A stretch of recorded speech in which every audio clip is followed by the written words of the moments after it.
All right, we're gearing up for the draft, Brock, and you are on the college football circuit throughout the football season. You get to see these guys, talk to the coaches, learn a lot about them, and you always have your own unique insight as it comes to the draft. Here's another player the Seahawks should think about, according to Brock.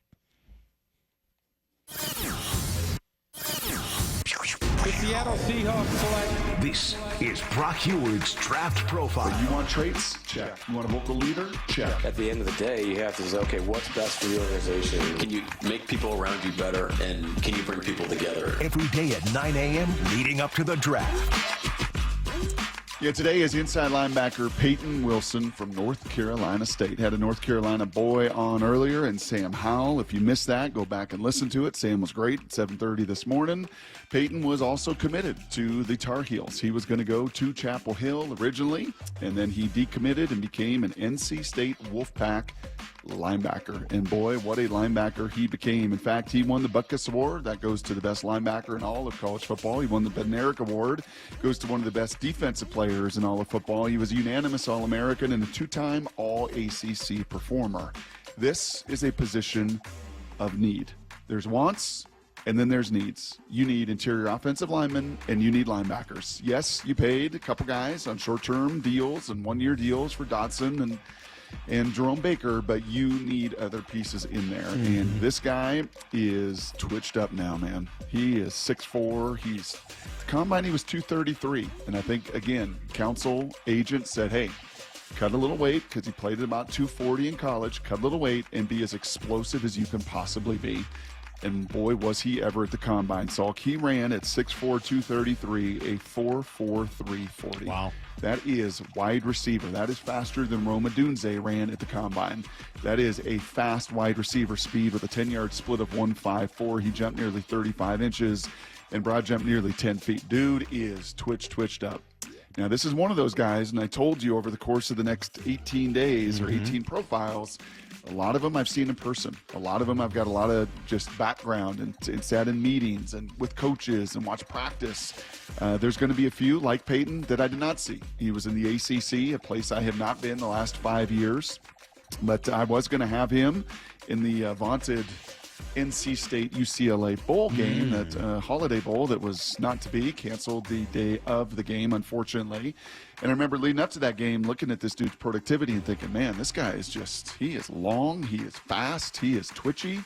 This dude's a playmaker, and he was super productive.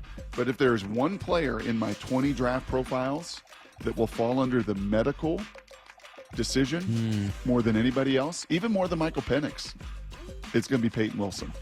Because the medicals will tell everything of where he falls. Tore his ACL, missed his senior year of high school. Tore the ACL, missed his freshman year at NC State. He turns 24 in 3 weeks because he was there 6 years. Had another season-ending injury in 21 as well, his then sophomore year. So 2 season-ending injuries in college, a season-ending injury in high school.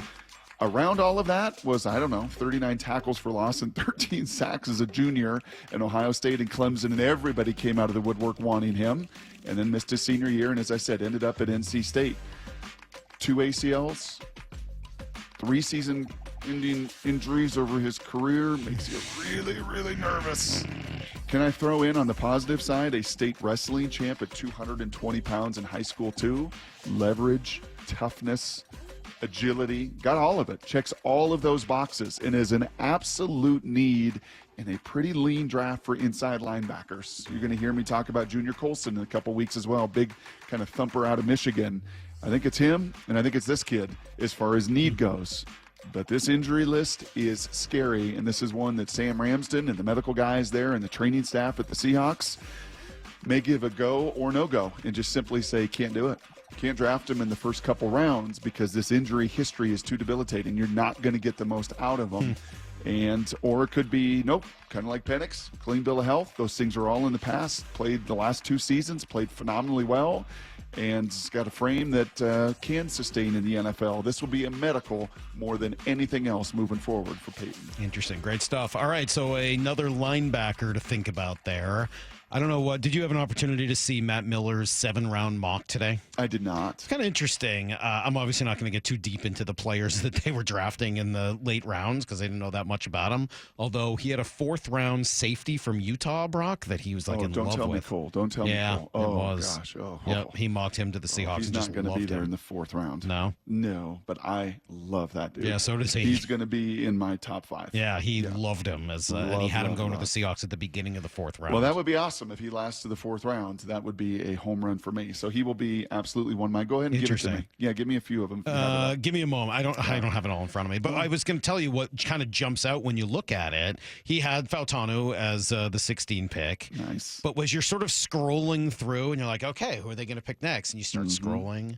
And you start scrolling, and you start scrolling. It's a while, right? It is a while, and you're seeing a lot of the names that you know come off the board. Now, look, the fact that I know the names doesn't mean they're going to be good, but you just start seeing all the names that you know that you sort of kind of get a little attached to at some point during the process. And you're like, oh, there goes T'Vondre Sweat. Oh, there goes this guy in the second round. Oh, there goes this guy at the beginning of the 3rd round. Oh, there goes Penix with the pick you traded to the Giants. Oh, there goes it's a long drought. It's a long way to the sort of middle of the 3rd round, and then it's there are a lot of good players, a lot of starters, a lot of difference makers. Really hard to not have a 2nd-round pick. Well, really hard to believe that you're going to then just sit at 16. It's hard for me to imagine. Yep. It's really hard to imagine. If for all of these years and all of these times that you have traded down, and this is a time to build up that roster, and this is a time to add more this feels more than ever that's not going to be the case. It's not going to be 16 in mid-3rd. It's going to be maybe trade down to 26 and then maybe trade down to 32 and then have 2 or 3. Salk with all those familiar names in the 2nd and 3rd round, have 3, 4 picks in that area where you can find a little more depth than just one marquee guy. All right, good stuff, man. As we continue to get ready for the draft, less than a month away. What is it? It might actually be exactly a month away. It is exactly 4 right? weeks from tomorrow. Yeah. Exactly 4 weeks. How about from that? tomorrow. That's pretty exciting. Yeah, looking forward to that. We're getting real